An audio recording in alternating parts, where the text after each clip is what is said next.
안녕하세요. 인번합동 법무사 사무소의 이병천 법무사입니다. 이번 시간에는 성년 후견, 한정 후견에 이어서 특정 후견 신청을 살펴보도록 하겠습니다. 저번 시간에는 성년 후견 제도의 개괄적인 내용과 임시 성년 후견 신청 사례, 한정 후견 신청 사례에 이어서 이번에는 특정 후견 제도와 사례에 대해서 살펴보도록 하겠습니다. 특정 후견이란 성년 후견, 한정 후견이 피후견인에 대한 계속적 보호를 목적으로 하는 반면에 특정 후견은 특정한 문제의 해결을 위해 일시적 보호 또는 특정한 사무에 한정된 보호를 목적으로 합니다. 그 대상은 성년 후견, 한정 후견과 동일하게 정신적 제약으로 신청을 할 수 있는데요. 특정 후견은 일시적 후원 또는 특정한 사무에 관한 후견이 필요한 사람이 대상이 되겠습니다. 다른 성년 후견과 한정 후견 신청과 비교를 하자면 저번 시간에 살펴본 거와 동일한데요. 성년 후견은 정신적 제약으로 사무처리 능력이 지속적으로 결여된 경우에 신청하는 것이고, 한정 후견은 사무처리 능력이 부족한 경우 신청을 하게 되는데, 특정 후견은 정신적 제약으로 사무처리 능력이 지속적으로 결여되든 부족하게 되든 상관없이 그러한 제약이 있으면 일시적 후원 또는 특정 사무의 후원이 필요한 사안에 대해서 진행을 하게 되는 것입니다. 성년 후견은 원칙적으로 행위 능력 상실자로서 행위 능력이 지속적으로 결여된 경우이고요. 한정 후견은 원칙적으로 행위 능력자인데 그 능력이 부족한 경우이고요. 특정 후견은 원칙적으로 행위 능력자라고 쓰고 있지만 행위 능력이 상실됐는지 부족한 자를 모두 대상으로 하고 있습니다.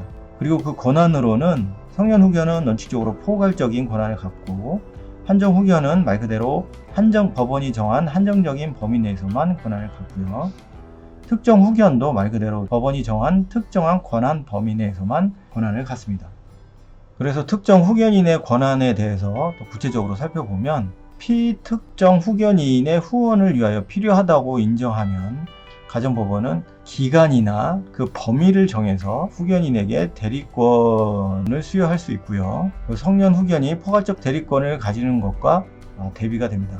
그래서 성년 후견인처럼 포괄적인 권한을 갖는 것이 아니라 법원이 정한 기간이나 범위의 대리권만을 갖게 됩니다. 이렇듯 성년 후견과 한정 후견인 신청과 특정 후견인 신청과는 요건과 권한에서 차이가 발생하므로 사건 본인이 어떠한 상태에 있고 무엇 때문에 신청하는 것인지 전문가와 충분히 상의하여 진행하는 것이 좋습니다. 이어서 특정 후견 신청은 어떤 사례가 있는지 제가 의뢰받은 사안을 위주로 해서 살펴보도록 하겠습니다. 첫 번째는 주민등록 재등록을 위한 특정 후견 신청한 사례인데요. 사건 본인과 청구인은 부부인데 미국으로 이민을 가서 미국 국적을 취득하고 살다가 말년에 고국에서 지내고자 자녀들은 미국에 두고 2020년 귀국해서 국적 회복 절차를 밟고 우리나라 국적을 회복해서 이중 국적을 취득하신 분들이었습니다. 사건 본인은 2010년부터 치매 증상으로 약을 복용하고 있었는데 2020년 한국에 입국한 이후로 증상이 심해져서 대소변도 가리지 못하시고 인지능력도 떨어져서 방금 한 얘기도 잊어버리며 폭력적이 되어서 청구인도 배우자도 폭행하는 일도 발생하게 되었습니다. 청구인과 사건 본인은 2021년도 한국 국적을 회복하였고 가족관계 등록부도 등록하였습니다. 그런데 사건 본인에 대해서 가족관계 등록이 되어 있음에도 불구하고 주민센터에서는 주민등록을 재등록하고 전입신고를 하는데 본인이 직접 참석을 하여야 하고, 본인이 할 수 없는 경우에 후견인에 의한 신청만 가능하다는 안내를 받았습니다. 그리해서 사건 본인을 대리하여 주민등록 재등록을 위한 특정 후견 신청을 의뢰한 사례입니다. 여기에서 사건 본인은 성년 후견 대상자가 될 정도로 정신적 제약이 결여되어 있고 사무처리 능력이 지속적으로 결여된 상태이지만 한국에서 재산이 없고 후견인이 진행할 그런 업무가 없었기 때문에 이러한 주민등록 재등록만을 위한 특정 후견을 신청한 사례였습니다.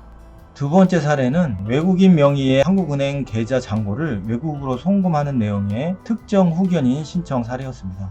사건 본인은 핀란드 국적의 순수한 외국인이었는데 2018년도 한국에 입국하여 외국 회사에서 부사장으로 근무를 하고 있었습니다. 그런데 2019년 서울 자택에서 뇌경색으로 쓰러져 병원에 입원하여 뇌수술까지 받았습니다.